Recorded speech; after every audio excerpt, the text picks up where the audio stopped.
Hello students, welcome to Raghav Pathshala. Last class के अंदर हमने जो आपके चैप्टर नंबर 3 था, दो चर वाले रैखिक समीकरण, उसके इंपॉर्टेंट क्वेश्चंस मैंने आपको टिक करवाए थे।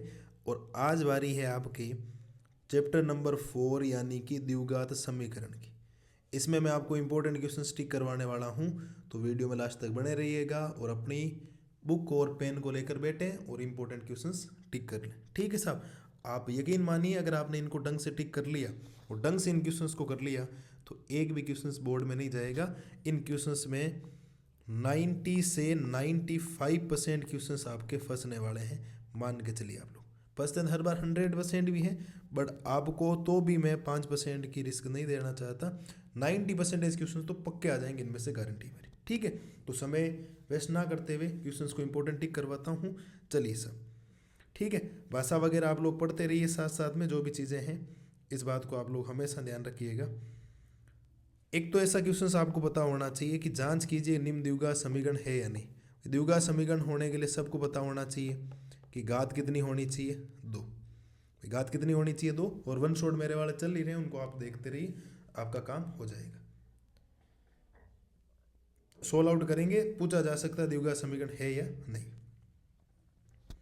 ठीक है, फिर इसमें 4.1 में पहला द्विघात समीकरण वाला आ गया। इसमें दो क्वेश्चंस बहुत इंपॉर्टेंट है, एक ये और ये की सेकंड का सेकंड और थर्ड समीकरणों के रूप में निरूपित भी करना और आगे इनका हल भी करना है। ध्यान रखना, हल भी करना है।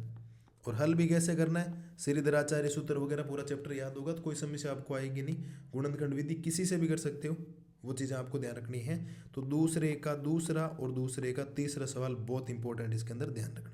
ओके सब, आगे अगर हम लोग चलते हैं तो एक इस प्रकार का गुणनखंड विधि से मूल ज्ञात करना। अब मूल ज्ञात करना या शून्य ज्ञात करना बात एक ही। मूल और शून्य एक ही वर्ड होता है, वही गुणा करने पर आ जाए। बीच वाली संख्या के 2 टुकड़े करने होते हैं, तो आप हर चीज़ को क्या करेंगे, ध्यान से देखेंगे। ओके सब, ये होने के बाद आपको ये तो हो गया जैसे। और आप अगर अगले क्वेश्चंस में चलेंगे तो 4.2 में आपको क्वेश्चन नंबर 3 और क्वेश्चन नंबर 4 दोनों पढ़ने, केवल और केवल क्वेश्चन नंबर 3 और क्वेश्चन नंबर क्या पढ़ेंगे, 4। इन बातों का आप लोग ध्यान रखें। 4.2 का पहला क्वेश्चन भले मत पढ़ना, कोई समस्या नहीं, लेकिन तीसरा और चौथा तो इतना इंपॉर्टेंट है कि आप सोच भी नहीं सकते, कल्पना भी नहीं कर सकते, इतना इंपॉर्टेंट। ओके, तो हर चीज़ को बेसिक से हर चीज़ आप पढ़ेंगे। फिर आपको मूलों की प्रकृति याद होनी चाहिए। सब क्या याद होनी चाहिए, मूलों की प्रकृति, कि मूल काम कैसे करते हैं। और अगर मूलों की प्रकृति याद होगी तो उसमें फिर आपको उदाहरण नंबर 7 आना चाहिए। क्या आना चाहिए, विविक्तिकर याद करना, फिर मूलों की प्रकृति भी बतानी, आगे भी सोल्व याद करना। या चलो ये है नहीं आगे तो कोई होगा नहीं। ठीक है, ये क्वेश्चंस हो गए। इसके बाद आपको ये क्वेश्चंस भी ध्यान रखना है।